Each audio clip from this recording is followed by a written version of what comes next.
C'est une histoire insolite maintenant qu'a vécu un couple de Belges. Chez eux, ils ont retrouvé une lettre qui date de 1943, écrite par un jeune soldat français prisonnier des Allemands, lettre adressée à sa famille.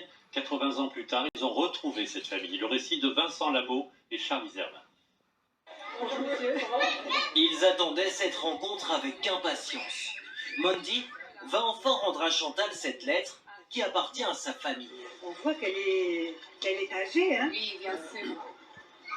Ah, ça fait drôle, c'est émouvant, hein? Vraiment, je m'y attendais pas, c'est une histoire pas banale quand même, hein? Vous savez qu'elle a été être vraiment contente aussi de recevoir cette lettre. C'est la petite histoire dans la grande histoire, c'est le cas de le dire. Une histoire qui a surpris tout le monde ici.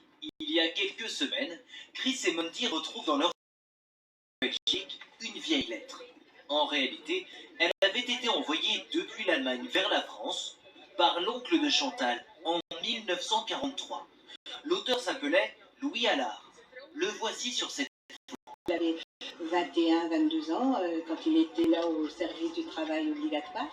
Et donc il était prisonnier en Allemagne et il travaillait dans une ferme. Il remplaçait les Allemands qui étaient partis à la guerre, forcément. Une lettre destinée à ses proches. Très chers parents, je fais réponse aujourd'hui à votre lettre. Je ne vais plus envoyer d'argent avant mon retour en permission. Nous sommes souvent en alerte. Ils ont bombardé Santingberg. J'espère que vous êtes en bonne santé. Je vous embrasse bien fort.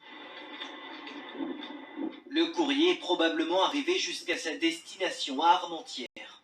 Mais après, beaucoup de questions. Comment s'est-il retrouvé 80 ans plus tard en Belgique, chez ce couple de magiciens? Nous achetons du matériel pour nos tours de magie dans les brocantes. La lettre a dû se retrouver parmi des notices. C'est la seule explication.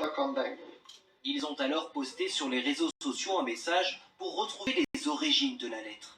Plus de 11 000 partages, et finalement, un généalogiste flamand les a guidés vers la famille de l'auteur. On était vraiment impressionnés de ça.